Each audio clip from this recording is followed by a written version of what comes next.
창세기 19장까지 읽었습니다. 오늘도 추운 날씨에 주 앞에 나와 예배드리는 여러분들과 혼란으로 동참한 우리 섬김의 가족들에게 하나님의 크신 은혜와 평강이 함께 하시기를 원합니다. 아브라함은 하나님의 명령에 순종하면서 복받은 사람입니다. 대박난 사람입니다.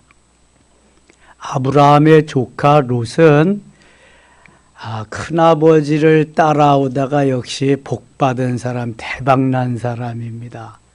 그런데 그 은혜와 그 크신 사랑을 롯은 제대로 보답하고 갚지 못하고 자기 욕심과 욕망에 어두워서 그렇게 살다가 결국은 욥은 모든 재산도 잃고 있어서는 아니 될 그러한 일들을 범하고 맙니다. 아주 비참하게 되는 거죠. 자, 우리가 하나님의 말씀대로 따라 살아야 행복이 있고 하나님의 말씀을 떠나면 거기는 그 불행으로 이어짐을 성경은 계속해서 말씀하고 있습니다.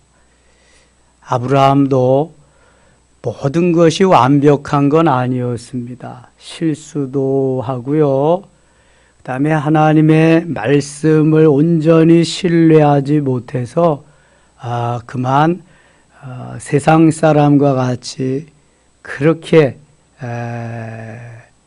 자기의 삶이 이어져 가는 것도 볼 수 있게 됩니다. 애굽으로 내려간 것이 그런 것이고요. 또 자기의 아내의 몸종 하갈과 합방해서 이스마엘을 출산한 것도 그렇습니다. 그래서 이스마엘은 대대 오고 오는 세대의 이삭의 후손들과 대치되어서 원수가 되고 맙니다.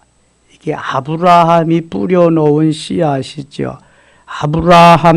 아브라함이 범한 죄악이 씨앗이 그렇게 이어져 내려온 거죠. 그럼에도 불구하고 하나님은 우리의 단점을 보시는 분이 아니라 장점을 보시는 분입니다. 언짢은 부분 단점을 보고 우리의 연약함을 보면은 아무것도 할 수가 없습니다. 그래서 하나님은 단점은 단점대로 덮어두시고 잘못한 것은 회개하면서 용서를 받고 또 잘하면 되는 것이기 때문에 하나님은 잘못을 뭐라고 그리지 않으시고 장점을 자꾸만 키워서 더 극대화시켜서 나가시는 분이 하나님이십니다. 다윗도 마찬가지죠. 다윗의 범죄함은 뭐 어디에도 비교할 수 없지만 다윗의 좋은 점, 장점을 들어서 다윗을 사용하게 됩니다. 모세도 마찬가지고요. 오늘 다윗의 단점과 장점을 볼 수 있고요.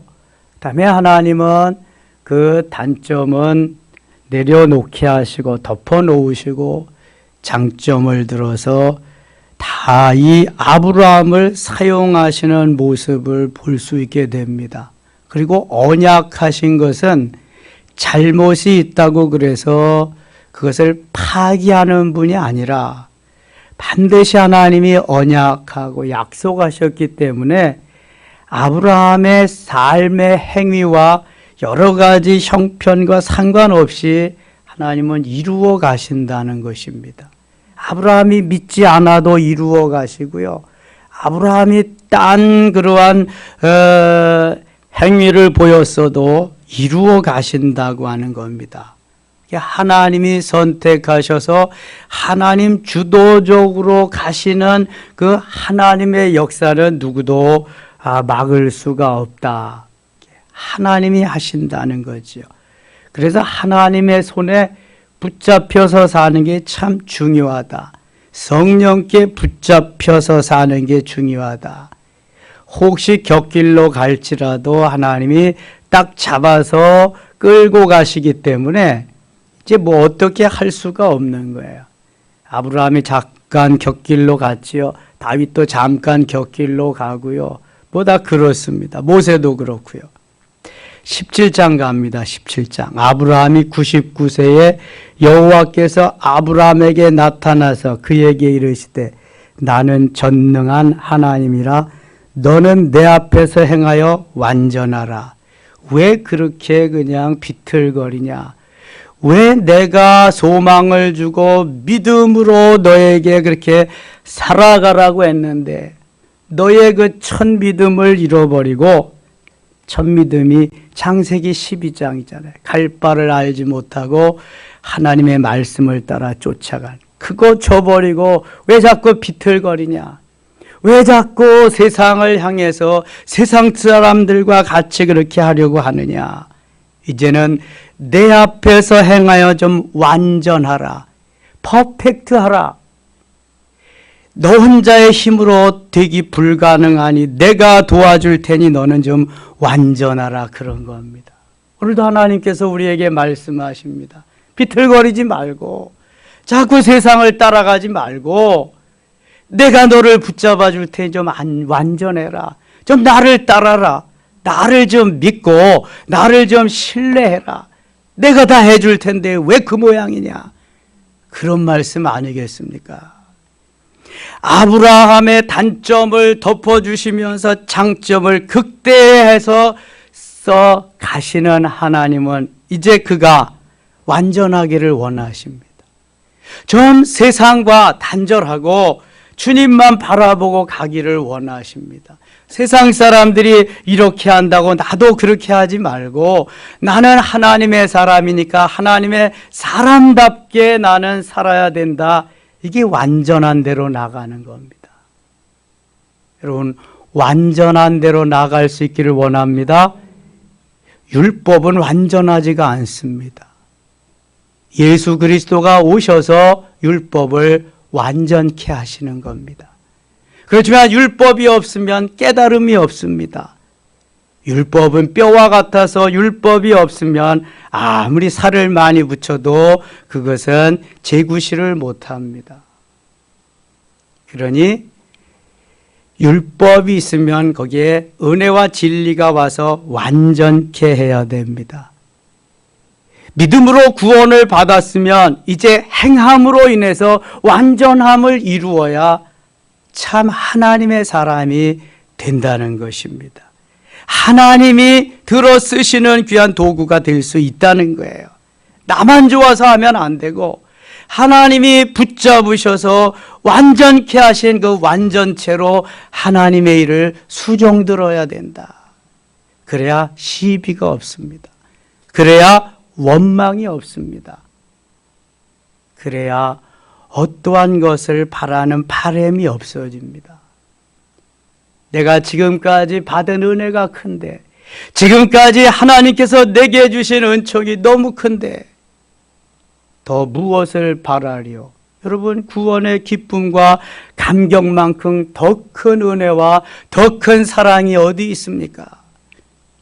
그거는 다 차치하고 자꾸 육신의 눈에 보이는 것만 원하니까 이게 제대로 될 수가 없는 거잖아요. 완전한 대로 하나님 앞에서 행하여 완전해질 수 있는 우리 섬김의 가족들이 되실 수 있기를 원합니다. 말씀으로, 성령의 충만함으로, 하나님의 간섭하심으로 완전해지는 거예요. 어떠한 파고에도 흔들리지 않는 거예요. 어떠한 노도와 광풍에도 흔들림이 없는 거예요.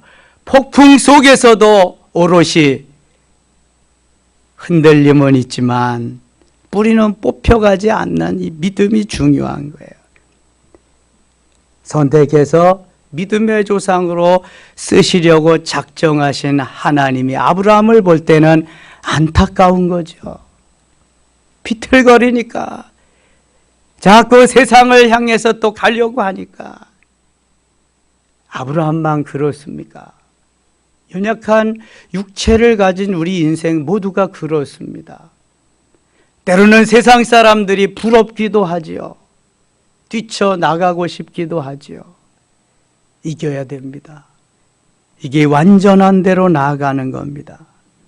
그래서 2절에 이렇게 말씀하세요. 내가 내 언약을 나와 너 사이에 두어 너를 크게 번성하게 하리라 하시니, 그래서 이미 약속하신 약속이 있지만 다시 한번 하나님이 아브라함과 언약을 하시겠다는 거예요.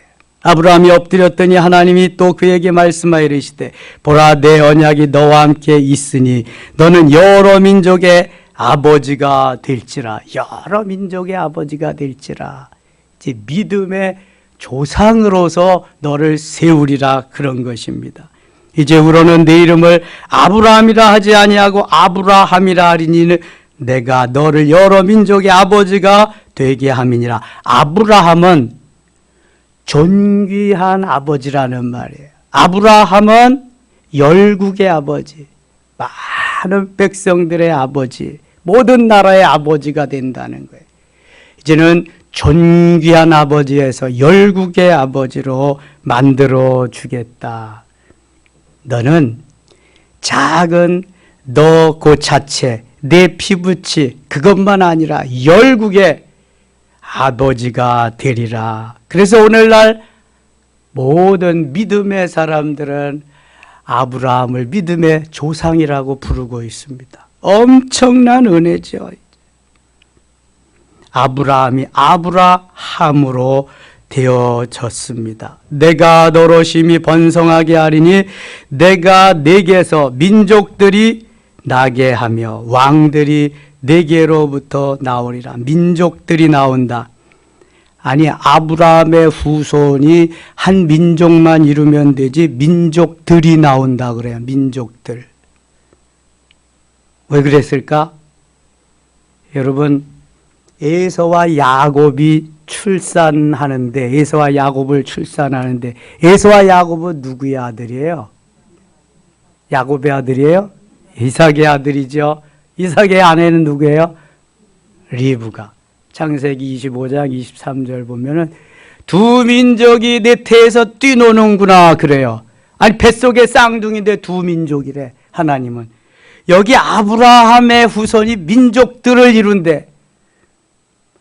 아브라함하고 뭐 예서만 있어요. 이제 또 계속해서 민족들이 생긴다는 거죠. 하나님이 아브라함에게 이렇게 엄청난 은혜를 베푸셔서 모든 민족, 여러 민족의 아버지가 될 것이다. 이스마엘 그 사람들도 아브라함을 아버지라고, 믿음의 우리의 조상이라고, 또 이삭의 후예들도, 야곱의 후예들도 우리 조상이라고 다 그러잖아요.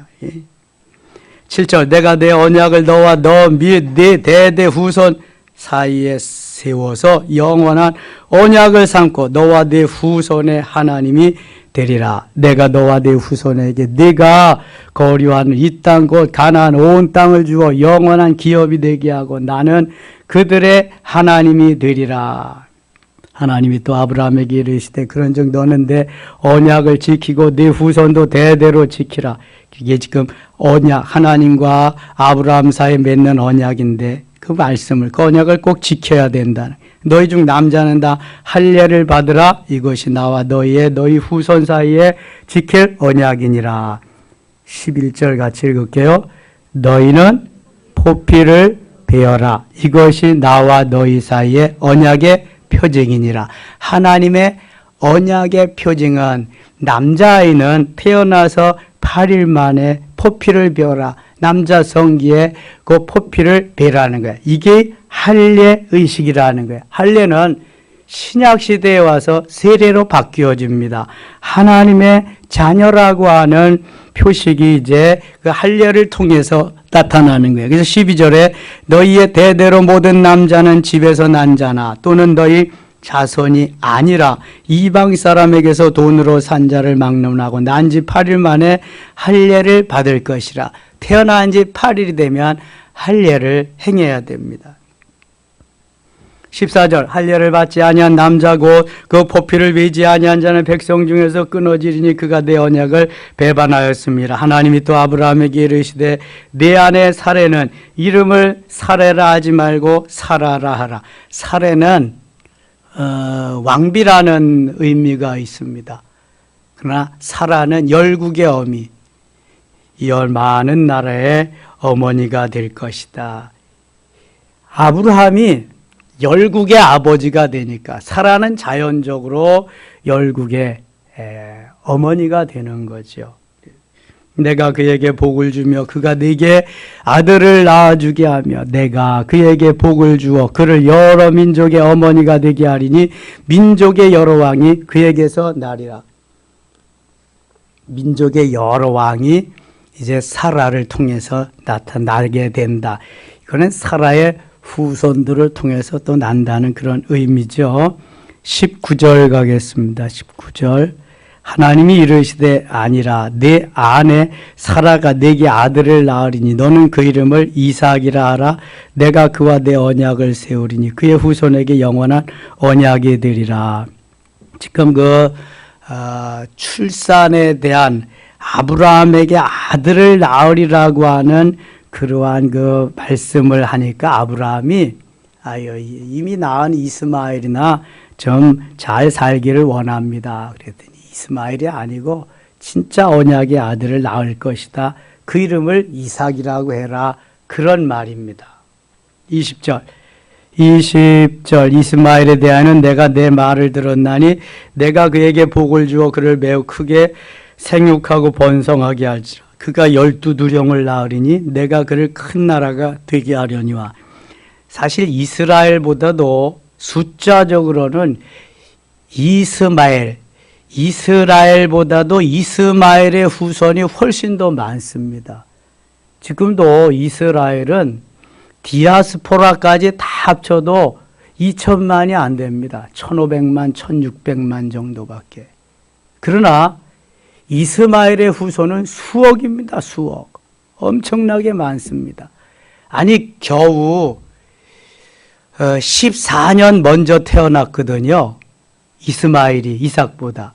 이스마엘은 아브라함이 86세에 태어났고 이삭은 아브라함의 나이 100세에 태어났는데 지금 민족은요 엄청나게 더 많습니다. 이스마엘의 후손이.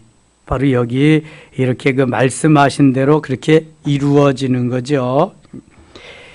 24절 가겠습니다. 24절 아브라함이 그의 포피를 뵌 때는 99세였고 그의 아들 이스마엘이 그의 포피를 뵌 때는 13세였더라. 8일 만에 할례를 행하라고 그랬는데 이미 이스마엘이 낳은 지 한참 만에 그런 언약이 주어져서 이스마엘이 할례를 받은 지는 13살 때였다는 거예요. 그날에 아브라함과 그 아들 이스마엘이 할례를 받았고 아브라함과 그 아들 이스마엘이 할례를 아브라함도 그때에 주어진 언약으로 인해서 같이 아들하고 할례를 받았다는 거죠. 그 집의 모든 남자고 집에서 태어난 자와 돈으로 이방 사람에게서 사온 자가 다 그와 함께 할례를 받았더라. 이제 이후로는 난지 8일만 되면 남자아이들은 다 할례를 받아야 돼. 하나님과의 언약이니까. 18장 갑니다. 여호와께서 마므레의 상수리 나무들이 있는 곳에서 아브라함에게 나타나시니라.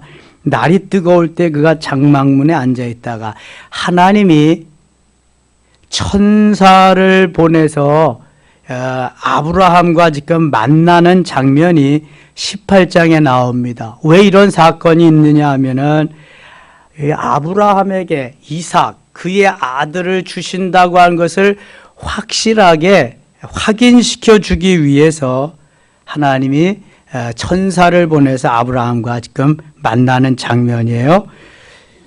10절 갑니다. 10절 그들이 아브라함에게 이르되 네 아내 사라가 어디 있느냐 대답하되 장막에 있나이다.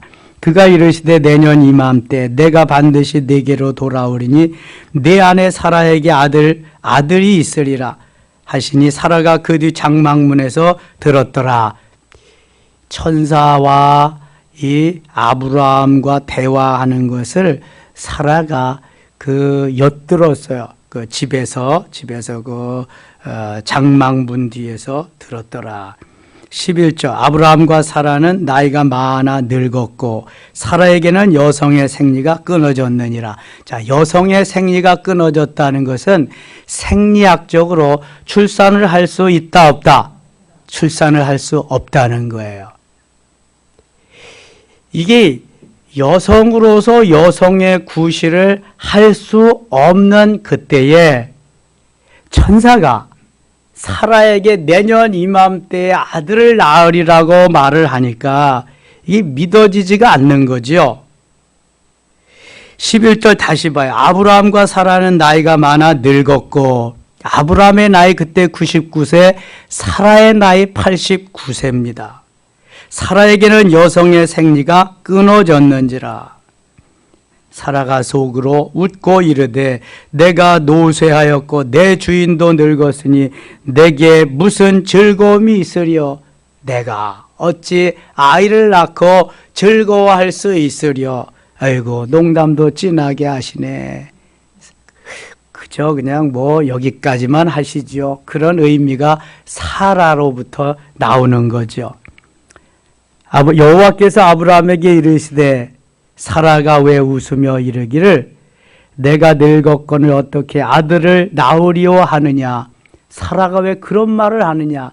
내가 내년 이맘때 아들을 낳으리라 말했는데 왜 아멘을 못하고 내가 어찌 아들을 낳으리오 하면서 자기의 육신의 늙음, 핸디캡 할 수 없는 것만 말하고 있느냐.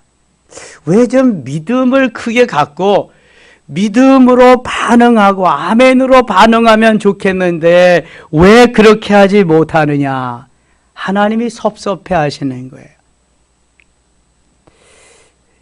여기 어르신 권사님들 하나님이 오셔서 천사를 통해서 내가 내년에 아들을 낳으리라 그러면은 아유 무슨 농담을 그렇게 찐나게 하시나요? 그러지 않겠어요? 웃지 않겠어요? 네, 하나님 말씀만 하시옵소서. 그런 분들 얼마나 계실까요? 예. 이게 지금 아주 현실이잖아요, 현실. 현실이 지금 안 된다는 거예요. 현실은 누가 보아도 이거는 불가능하다는 거예요. 그런데 하나님은 불가능한 데서 하셔야 하나님이지. 아니 가능한 데서 하면 그게 하나님이요? 사람이지? 그렇잖아요. 가능한 거 누군 못해. 다 하지. 아니 생리가 나와서 출산할 수 있는 능력인데 정자와 난자가 만나면 아들 낳는 아들이 딸도 낳고 뭐야 아이를 출산할 수 있는 거지. 불가능할 때에 낳아야 하나님이 하시는 거지. 이게 우리가 조금만 더 폭을 넓히고 믿음으로 반응하면은 얼마든지 가능한 건데 우리는 그쪽을 열지 않는 거예요. 지금 현실이 이렇다는 거예요. 이게 사실이라는 거예요. 사실. 그래서 하나님이 14절 말씀을 주십니다. 이 14절 말씀은 엄청난 말씀이거든요. 14절 같이 읽어요. 여호와께 능하지 못한 일이 있겠느냐. 기한이 이를 때 내가 네게로 돌아오리 사라에게 아들이 있으리라. 여호와께 능하지 못한 일이 있겠느냐. 전의 성경은 여호와께 능치 못할 일이 있겠느냐 그럽니다. 마가복음 9장 23절에 할 수 있거든이 무슨 말이냐. 믿는 자에게는 능치 못할 일이 없느니라. 거기도 능히 하지 못할 일이 없느니라 그렇게 바꿔놨거든요. 할 수 있거든이 무슨 말이냐. 믿는 자에게는 자 믿음이 있어야 돼. 능치 못할 일이 없느니라. 여호와의 손이 짧아졌느냐. 이제 출애굽기에 가면 또 이런 게 나와요.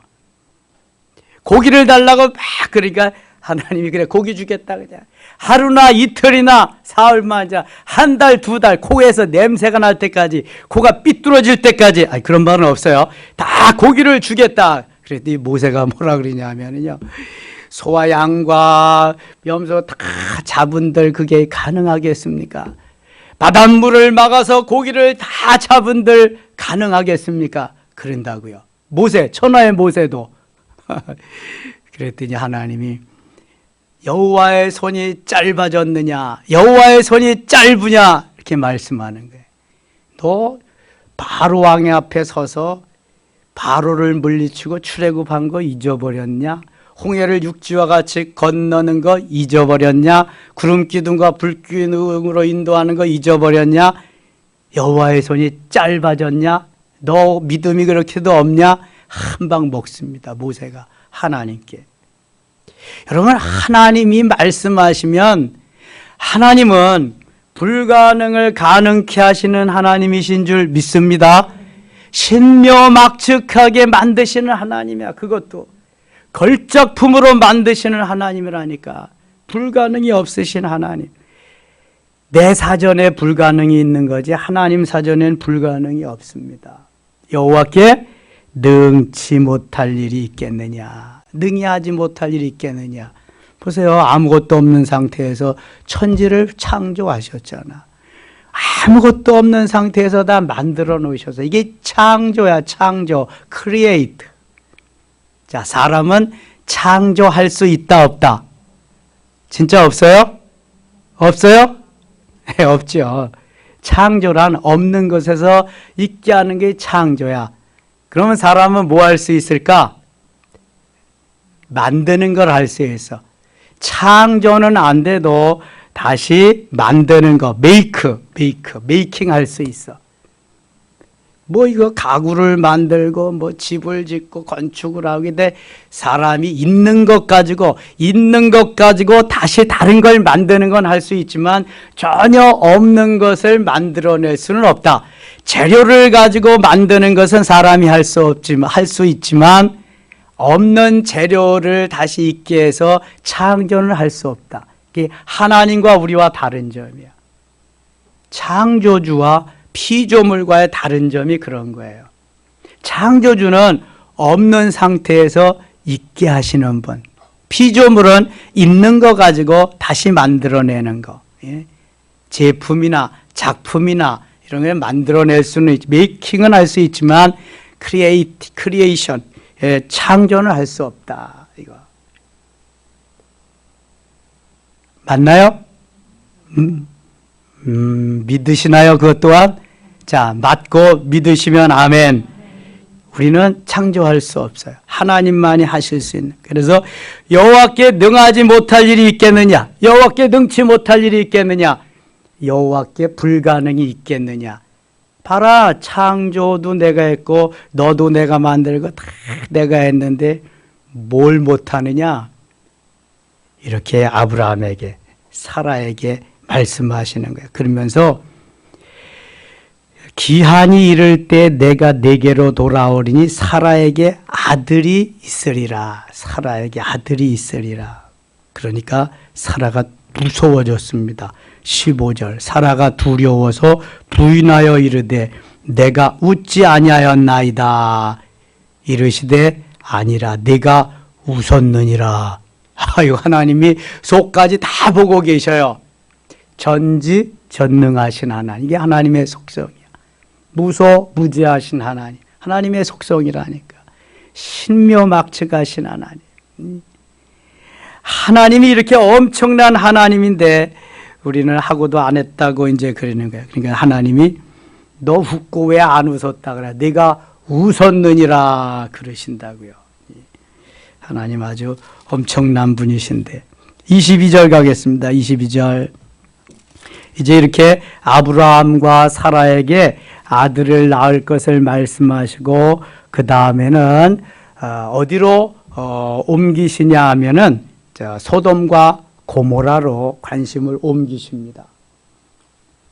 소돔과 고모라에는 누가 살아요? 룻이에요? 롯이에요? 롯입니다. 이게 조그만 점 하나를 아래 찍느냐 위에 찍느냐에 따라서 달라져. 위에 찍으면 롯이고 밑에 찍으면 룻이야. 룻은 다윗의 증조 할머니, 롯은 아브라함의 조카.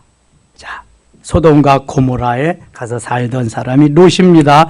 22절 그 사람들이 거기서 떠나 소돔으로 향하여 가고 아브라함은 여호와 앞에 그대로 섰더니 아브라함이 가까이 나아가 이르되 주께서 의인을 악인과 함께 멸하려 하시나이까. 지금 소돔과 고모라에 죄악이 엄청나게 많이 만연되어 있습니다. 소돔과 고모라는 롯이 선택해서 가서 사는 지역입니다. 아브라함에게 먼저 선택권을 주지 않고 롯이 큰아버지가 자기에게 먼저 선택권을 줬다고 롯은 소돔과 고모라를 선택해서 갔는데, 소돔과 고모라가 육신적으로만 너무너무 살기가 좋은 것 같이 보였지, 그 속에는 죄악이 그냥 가득 죽을 듯 가득가득 그렇게 쌓여 있었습니다. 그래서 소돔과 고모라에서 이 롯이 그 사람들과 함께 거기에서 그냥 놀면서 먹으면서 그냥 즐기면서 그렇게 살다가 하나님이 안 되겠다, 너무 죄가 많아서 물심판으로 다 쓸어버리신 하나님이 소돔과 고모라는 이제 불로 심판하시리라 작정하고 천사를 보내십니다. 아브라함이 먼저 이 사실을 알고 하나님 앞에 롯을 위해서, 롯을 구원하기, 롯의 가정을 구원하기 위해서 간절히 6번이나 기도하는 중보의 기도 장면이 나옵니다. 싸가지도 없이 좋은 땅 지가 택해가지고 갔는데 그냥 내버려 두면 얼마나 좋아요? 그런데 아브라함은 그렇지 않았습니다. 그래도 어떻게든지 조카 롯의 가정을 구해보려고 하나님 앞에 간절히 매달려서 기도합니다. 하나님이 성중에 의인 50명이 있어도 저들을 같이 멸하시렵니까? 의인 50명만 있으면 멸하지 않겠다. 한 번만 더요. 의인이 45명이 있어도 멸하시렵니까? 45명만 있어도 멸하지 않겠다. 다시 한 번요. 40명이 있으면 40명만 있어도 괜찮다. 30명은요. 30명만 있어도 괜찮다. 20명은요. 20명만 있어도 괜찮다. 한 번만 더 하겠습니다. 하나님. 10명이 있다면 어떻게 하시렵니까? 10명만 있어도 이 성을 멸하지 않겠다. 그런데 눈 씻고 다 구석구석 사사지 찾아보았는데 의인 10명이 있다 없다? 의인 10명이 없었습니다. 보세요. 롯과 롯의 아내, 롯의 두 딸, 그것만 해도 4명이야. 그러면 두 딸은 적어도 믿음이 있는 사람에게 정혼을 시켜야 될 거 아니야. 믿음의 사람이니까. 만일 믿음이 없다면 믿음을 갖게 해서 결혼식을 시켜야 될 거 아니야, 지금. 4명이 가서 잘 먹고 잘 살았는데 어찌하여 멸망할 때까지 한 명도 전도를 못해서, 한 명도. 사위들도 전도를 못해가지고 겨우 믿는 사람은 4명밖에. 롯과 그의 아내와 두 딸밖에 없어요. 모두가 다 롯이 여기서 소돔과 고모라 거기서 여기가 좋사오니 그렇게 살았던 거예요. 아브라함은 이미 하나님 앞에 제단을 쌓고 기도하면서 318명을 데리고 가서 롯이 그돌라오멜과 함께 연합군, 5개국 연합군들을 다 물리치고 이미 구해온 사실이 있잖아. 아브라함은. 여러분 318명의 장정이 있다고 하는 것은 그 식솔들, 아브라함이 먹여 살리는 가족들은 몇 명이나 될까? 몇 명이나 될 것 같아요. 싸움에 나갈 수 있는 사람이 300명이면 그의 아내가 있어야 되잖아. 자식들이 둘만 있다고 생각해봐. 그러면 한 사람당 4명이잖아, 4명. 그러면 4, 3, 12. 적어도 1200명이 있다는 거야. 아브라함에게. 아브라함의 식솔들이 1200여 명이 있다는 거예요. 잘 훈련되어져서 싸움에도 가능한 사람들. 그리고 제단을 쌓고 같이 했으니까 하나님이 역사하시잖아요. 롯은 가서 부어라 먹어라. 거기에 계속 그것만 해가지고 한 사람도 전도도 못했어. 의인 10명이 없어서 멸망하고 맙니다. 31절 보세요. 31. 아브라함이 또 이르되 내가 감히 내 주께 아뢰나이다. 거기서 20명을 찾으시면 어찌하려 하시나이까? 이르시되 내가 20명으로 말미암아 그리하지 아니하리라. 아브라함이 또 이르되 주는 노하지 마옵소서. 내가 이번만 더 아뢰리이다. 거기서 10명을 찾으시면 어찌하려 하시나이까? 이르시되 내가 10명을 말미암아 멸하지 아니하리라. 여호와께서 아브라함과 말씀을 마치시고 가시니 아브라함도 자기 곳으로 돌아갔더라.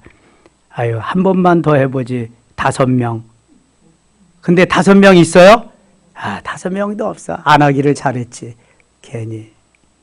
4명밖에 없었는데, 4명밖에. 19장입니다. 저녁 때 그 두 천사가 소돔에 이르되 마침 롯이 소돔 성문에 앉아 있다가 그들을 보고 일어나 영접하고 땅에 엎드려 절하며, 그래도 롯의 가정은, 롯과 그의 아내와 두 딸은 구원시키려고 천사가 소돔성에 찾아갔습니다. 이끌어내야 되니까, 여기가 좋사오냐 하고 안 나가고 계속 있으니까 끌어내려고, 살리려고 찾아간 거예요. 2절, 이르되 주여 돌이켜 주의 종의 집으로 들어와 발을 씻고 주무시고 일찍이 일어나 갈 길을 가소서. 그들이 이르되 아니라 우리가 거리에서 밤을 새우리라. 롯이 간청함에 그제서야 돌이켜 그 집으로 들어오는지라. 롯이 그들을 위하여 식탁을 베풀고 무교병을 구우니 그들이 먹으니라. 지금 천사입니다. 천사가 사람의 모습으로 하고 천사가 이제 나타나서 아브라함에게도 그랬지만 롯에게도 이렇게 간 것입니다. 4절, 그들이 눕기 전에 그 성사람 곧 소돔 백성들이 노소를 막론하고 원근에서 다 모여 그 집을 에워싸고 롯을 부르고 그에게 이르되 오늘 밤에 내게 온 사람들이 어디 있느냐 이끌어내라. 같이 읽어요. 우리가 그들을 상관하리라. 아멘. 우리가 그들을 상관하리라. 뭐 하겠다는 거예요 지금요? 이거 남자와 남자, 이 남자와 남자끼리 섹스를 하겠다는 거예요. 이걸 동성애라고 그래요. 동성애. 이미 창세기 19장에 소돔과 고모라는 이렇게 타락한 시대였습니다. 지금과 별로 다를 바 없는 그러한 시대입니다. 동성애자들은요, 레위기 18장 20절이나 20장 13절이나 레위기 18장 22절이나 레위기 20장 13절에 보면 다 죽이라고 말씀합니다. 동성애자들을. 하나님이 얼마나 이것이 하나님의 창조의 원리에 어긋나기 때문에 가만두면 안 된다고 말씀합니다. 레위기에 가서 한번 볼 텐데 다시 먼저 한번 찾아봐요. 레위기 18장 22절 한번 가보겠습니다.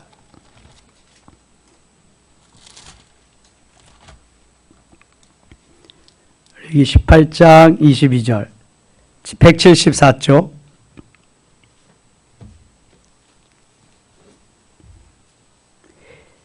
같이 읽어요. 너는 여자와 동침함같이 남자와 동침하지 말라. 이는 가증한 일이니라. 가증한 일이라고 여기 말했지만 20장 13절에 보면은요, 죽이라고 말씀합니다. 20장 13절 갑니다. 20장 13절. 같이 읽어요. 누구든지 여인과 동침하듯 남자와 동침하면 둘 다 가증한 일을 행함인즉 반드시 죽일지니 자기의 피가 자기에게로 돌아가리라. 아멘. 이게 퀴어 축제를 하는 사람들이 바로 동성애자들이 하는 것입니다. 여기저기에 무지개 깃발 달고 축제하고 그러는 사람들이 다 동성애자들이 하는 겁니다. 무지개 깃발 달아놓은 동네는 동성애자들이 사는 동네입니다. 무섭습니다, 이거. 동성애자들은 다 에이즈에 걸리고요. 동성애자들은 얼마나 비참한 삶을 사는지 몰라요. 그런데 이게 이미 창세기에부터 있었다는 거. 창세기 19장 소돔과 고모라에 이미 이 사건이 있었다는 거. 얼마나 충격적인지 몰라요. 14절 가겠습니다. 14절. 롯이 나가서 그 딸들과 결혼할 사위들에게 말하여 이르기를 여호와께서 이 성을 멸하실 터이니 너희는 일어나 이곳에서 떠나라 하되 그의 사위들은 농담으로 여겼더라. 장인의 말씀을 농담으로 여기는 사위들은 그때 도대체 어떻게 된 거예요? 이게 장인 어른도 부모님이잖아. 그러면 부모님이 말씀하시면 네 아버님, 네 장인 어른 그래야 될 거 아니겠어요? 농담으로 여기온다. 진실을 말하는데도 농담으로 받아들이는 세상, 그러면 진실이 없다는 거지. 후딱하면 거짓말이 나오고 사기나 쳐먹고 그러는 거지. 아니 장인이 말하는 것도 농담으로 여기니 이게 무슨 일이 되겠어요? 15절 동틀 때 천사가 롯을 재촉하여 이르되 일어나 여기 있는데 아내와 두 딸을 이끌어내라. 이 성의 죄악 중에 함께 멸망할까 하노라. 그러나 롯이 지체하며 그 사람들이 롯의 손과 그 아내의 손과 두 딸의 손을 잡아 인도하여 성 밖에 두니 여호와께서 그에게 자비를 더하심이었더라. 하나님 너무 좋으신 분이다. 하나님 예수 믿고 구원받은 하나님의 자녀들은 어떻게든지 멸망시키자 구원해 내시려고 하는 하나님의 사랑의 손길을 보게 됩니다.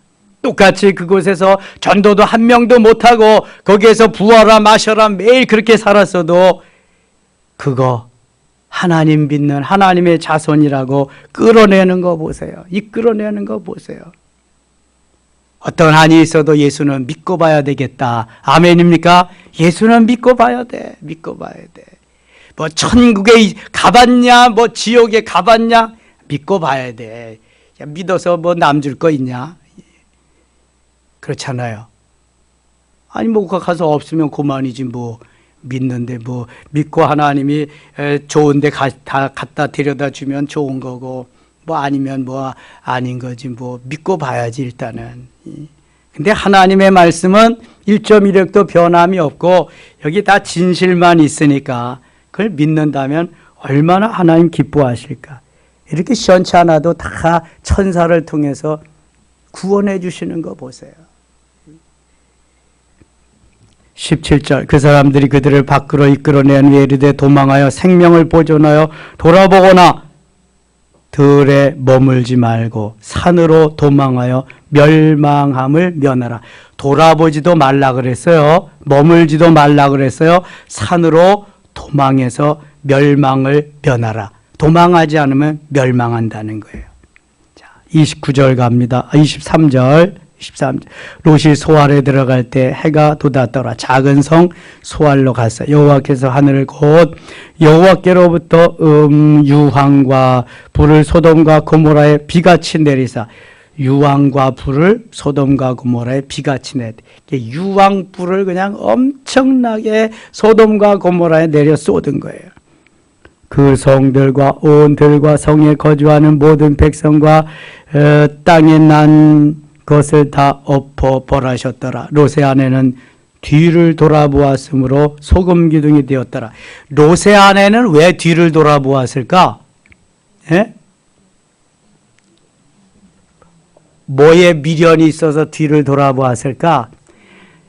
재산에 미련이 있어서 뒤를 돌아보았지. 그냥 다 갖다가 쌓아놓고 이야 이거 정말 여기는 살만한 것이다. 그냥 지화자 땡이로구나. 엄청나게 갖다 쌓아놓고 그 자기가 모아놓은 재산 한 푼도 가져오지 못하고 다 불에 타니까 미련이 있어서 돌아보지 말라고 했는데도 돌아보는 거예요. 하나님 말씀보다 하나님보다도 재물을 더 사랑하고 소유를 더 사랑하고 자기에게 가졌던 것이 더 신뢰가 가고 그런 사람이 롯의 아내입니다. 소돔과 고모라에만 롯의 아내가 있을까요? 교회 안에는 없을까요? 롯의 아내가 하나님을 알지 못해서 하나님을 믿지 않아서 그랬을까요? 여러분 우리는 잘 생각해 봐야 됩니다. 내 생명이 끊어지는 그러한 순간에도 세상과 미련을 버리지 못하고 하나님의 말씀을 저버리고 뒤를 돌아보는 롯의 아내가 있습니다. 롯의 아내는 소금 기둥이 되고 말았습니다. 그 자리에 즉시로 죽고 말았어요. 롯의 아내는 뒤를 돌아보았으므로 소금 기둥이 되었더라.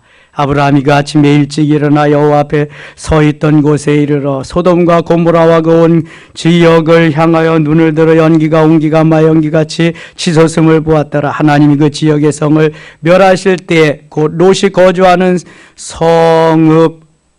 성을 엎으실 때에 하나님이 아브라함을 생각하사 롯을 그 엎으시는 중에서 내보내셨더라. 참 저는 이 말씀을 읽으면서 참 많은 은혜가 되더라고요. 하나님이 아브라함을 생각하사 롯을 그 엎으시는 중에서 내보내셨더라. 아브라함이 아니었다면 롯도 그의 가족도 다 어떻게 했다는 거예요?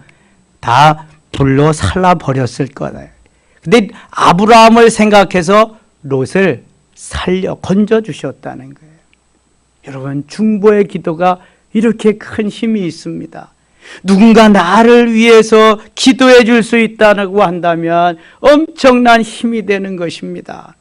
아브라함이 그들을 구하기 위해서 중보의 기도를 6번이나 했어요. 소돔과 고모라가 멸망되지 않기 위해서. 그러나 멸망은 되었지만 생명은 하나님이 구해 주시는데 롯의 아내는 순종하지 않았기 때문에 소금 기둥이 된 거고 롯과 그의 두 딸은 구원함을 받게 됩니다. 거지같이 살았어도 개떡같이 살았어도 하나님의 자녀라는 그 명분 때문에 하나님이 건져주시는 거예요. 특별히 아브라함 때문에, 아브라함 덕분에 롯은 살게 되었습니다. 바로 이겁니다. 이거. 누군가를 위해서 그래서 오늘도 우리는 중보의 기도를 해야 돼. 누군가 하나님의 사람이 중보의 기도를 해줄 수 있다면, 누군가 나에게 멘토의 역할을 해줄 수 있다면 그는 행복한 것입니다.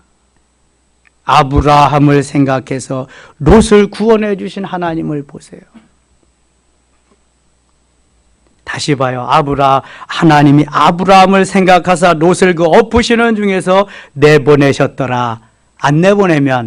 롯을 안 내보내면 어떻게 되는 거예요? 유황불로 다 타죽는 구이 되는 거예요. 아브라함 생각해서 롯을 끄집어내 주셨다. 30절, 롯이 소알에 거주하기를 두려워하여 두 딸과 함께 소알에서 나와 산에 올라가 거주하되 그 두 딸과 함께 굴에 거주하였더니 소알도 믿을 수가 없어. 여기까지 불 붙을 것 같아.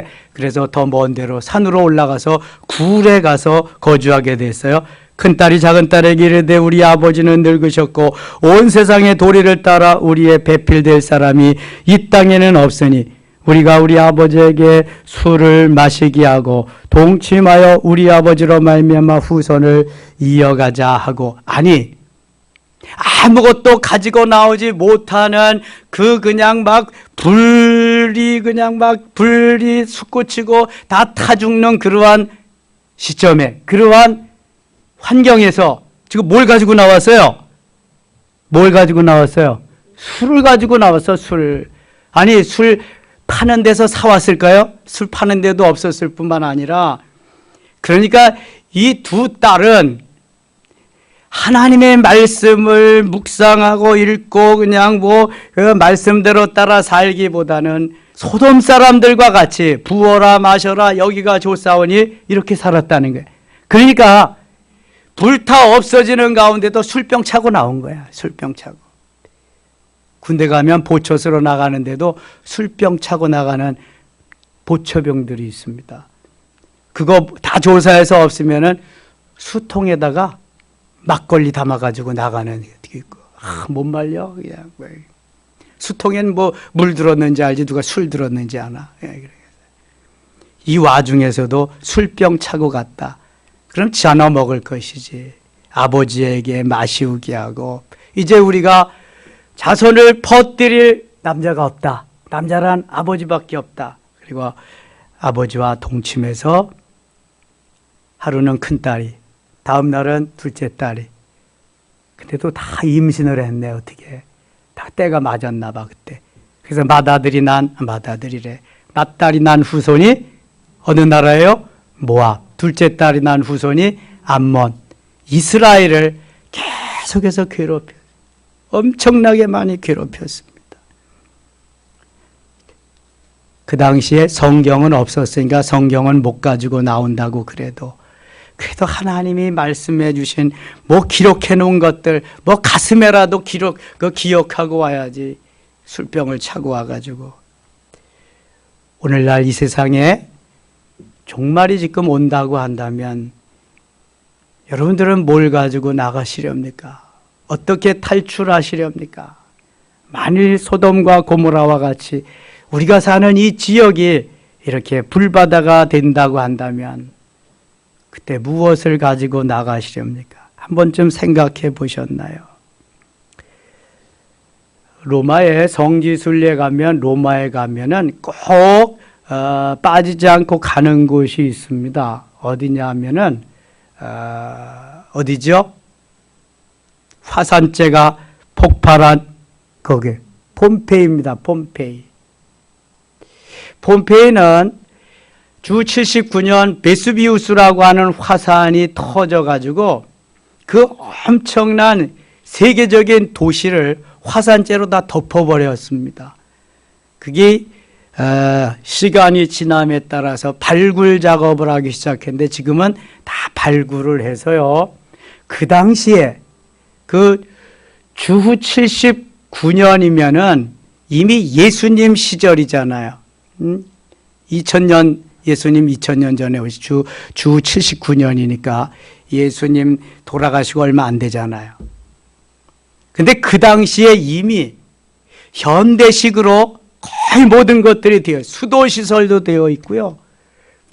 목욕탕이, 대중 목욕탕이 지금은 이게 사각으로 되어 있지만 거기에 목욕탕은요, 원형으로 이렇게 타원형으로 되어 있습니다.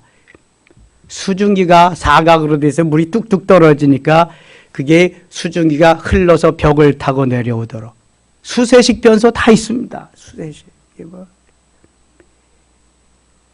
얼마나 현대식 건물, 현대식 도시로 그 당시에 세워져 있는지 몰라. 그런데 거기가 완전히 다 이렇게 화산재로 덮여서 지금 다 발굴해가지고 관광하게 되어 있는데요. 그때의 거기 그 현장 그대로가 다 보존되어 있습니다. 어떤 사람은 보초 쓰는 사람이 그대로 있는 사람도 있고, 개가 웅크리고 있는 거 그대로 있는 것도 있고, 죄 짓는 것도 그대로 있는 것도 있고, 다. 하나님이 죄악이 관영한 그러한 곳에 이렇게 심판하시는 것이 예나 지금이나 그대로 있는데요. 소돔과 고모라는 유황 불심판으로 하나님이 내리셨어요. 이제 노아의 심판, 대홍수 심판 같은 건 없겠다고 무지개를 보내주셨어요. 이제 우리에게 마지막 때가 다가오고 있습니다. 신실하게 믿음을 지키면서 롯의 아내같이 되지 말고, 롯의 두 딸과 같이 되지 말고, 슬기로운 5 처녀와 같이 기름을 잘 준비해서 언제 어느 때 주님이 오시더라도 우리는 반가이 혼인식장에 참여해서 주님과 함께 승리하고 왕노릇할 수 있는 우리 모든 섬김의 가족들 되시기를 축원합니다. 기도합시다. 하나님 아버지, 은혜를 감사합니다. 우리는 할 수 없으되 주님은 하십니다. 우리는 다만 주님을 믿을 뿐 주님은 엄청난 것을 우리에게 베풀어 주십니다. 우리의 믿음이 연약해서 자꾸 나약해져서 세상을 향해서 나감을 용서해 주시옵소서. 믿음을 주시고 아브라함과 같이 오늘도 주님만 의지하며 주님만 소망하며 주님만 바라보며 주님만 신뢰하며 달려가게 하소서. 이 시간 기도할 때 하나님 응답하시고 안수할 때도 뜨겁게 역사가 일어나게 하여 주시옵소서. 예수님의 이름으로 기도드리옵나이다. 아멘.